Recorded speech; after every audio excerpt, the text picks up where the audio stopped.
बात 1880 के अक्टूबर-नवंबर की है। बनारस की एक रामलीला मंडली रामलीला खेलने तुलसी गांव आई थी। मंडली में 24 से 25 कलाकार थे, जो गांव में ही एक आदमी के यहाँ रुके हुए थे। वहीं सभी कलाकार रिहर्सल करते और खाना बनाते खाते। पंडित कृपाराम दुबे उस रामलीला मंडली के निर्देशक थे और हारमोनियम पर बैठ के मंच संचालन करते थे और फौजदार शर्मा साज सज्जा और रामलीला से जुड़ी अन्य व्यवस्था देखते थे। एक दिन पूरी मंडली बैठी थी और रिहर्सल चल रहा था। तभी पंडित कृपाचार्य दुबे ने फौजदार से कहा, इस बार शिव धनुष हल्की और नरम लकड़ी से बनवाएं, ताकि राम का पात्र निभा रहे 17 साल के युवक को परेशानी न हो। पिछली बार धनुष तोड़ने में समय लग गया था। इस बात पर फौजदार कुपित हो गया, क्योंकि रामलीला की साज सज्जा और अन्य व्यवस्था वही देखता था। पिछला धनुष भी वही बनवाया था। इस बात को लेकर पंडित जी और फौजदार के बीच में कहा सुनी हो गई। फौजदार पंडित जी से काफ़ी नाराज था और पंडित जी से बदला लेने की सोच लिया था।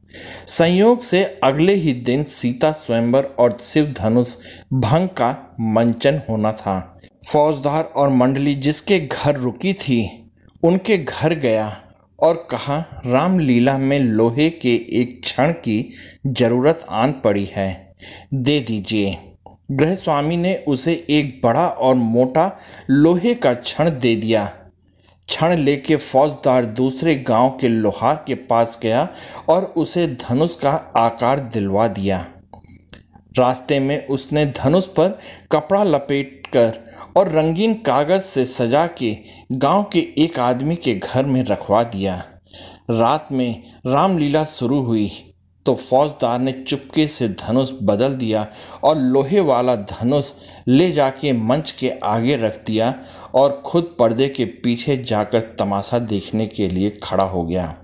रामलीला शुरू हुई। पंडित जी हारमोनियम पर रामचरणों में भाव विभोर होकर रामचरितमानस के दोहे का पाठ कर रहे थे। हजारों की संख्या में दर्शक शिव धनुष भंग देखने के लिए मूर्तिवत बैठे थे। रामलीला धीरे धीरे आगे बढ़ रही थी। सारे राजाओं के बाद राम जी गुरु जी से आज्ञा लेके धनुष भंग को आगे बढ़े। पास जाके उन्होंने जब धनुष को हाथ लगाया तो धनुष उसे उठा ही नहीं। कलाकार को सत्यता का आभास हो गया। उस 17 वर्षीय कलाकार ने पंडित कृपाराम दुबे की तरफ कातर दृष्टि से देखा तो पंडित जी समझ गए कि दाल में कुछ काला है। उन्होंने सोचा, आज इज्जत चली जाएगी हजारों लोगों के सामने, और ये कलाकार की नहीं, स्वयं प्रभु राम की इज्जत दांव पर लगने वाली है।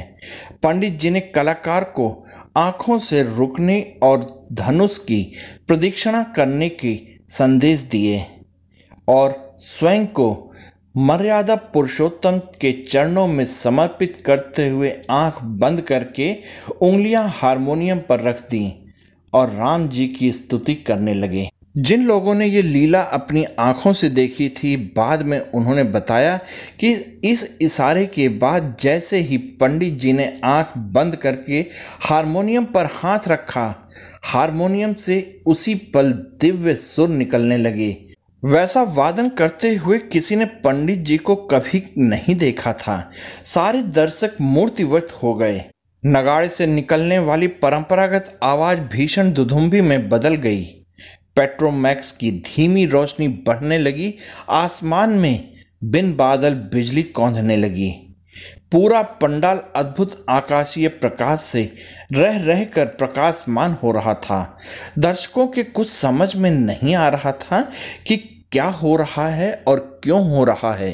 पंडित जी खुद को राम चरणों में आत्मसमर्पित कर चुके थे और जैसे ही उन्होंने चौपाई कहा, लेत चढ़ावत खींचत गाढ़े, कहूँ न लखा देख सब डाढ़े, तेरी छन राम मध्य धन तोरा, भरे भुवन धुरि घोर कठोरा।